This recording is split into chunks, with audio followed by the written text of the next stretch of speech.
এই ফৌজি, আজকের রেসে আমি তোকে হারিয়ে আমি নিজেই ফৌজি হয়ে যাব। আজকের রেসে ওই ফৌজিকে যে হারিয়ে দেবে সে ফৌজি হয়ে যাবে। 1 2 3 স্টার্ট। যা কিছু হয়ে যাক না কেন, আজকের রেসে আমি এই ফৌজিকে হারিয়ে আমি নিজে ফৌজি হয়ে যাব। আমাকে আরো জোরে যেতে হবে। আরে ওই ফৌজি আসতেছে না কেন? আরে ফৌজি দৌড়াচ্ছে না কেন? এমন হলে তো ফৌজি হেরে যাবে।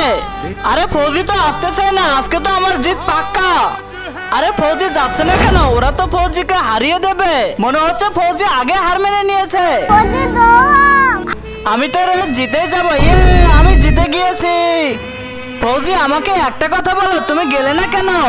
তার আগে তুমি যদি ইন্ডিয়ান হও তাহলে ভিডিওতে একটা লাইক করো, আর যদি তুমি বাংলাদেশি হও লাইক সাবস্ক্রাইব দুটাই করো, আর কমেন্টে তুমি যে দেশের সে দেশের পতাকাটি দিয়ে যাও। আজকে আমার এই পোশাকে পতাকা লাগানো আছে। আমি যদি এই প্রতিযোগিতায় অংশগ্রহণ করতাম তাহলে আমার পতাকায় মাটি ভরতো, দেশের অসম্মান হয়ে যেত। আজকের প্রতিযোগিতায় তুমি জিতে গেছো।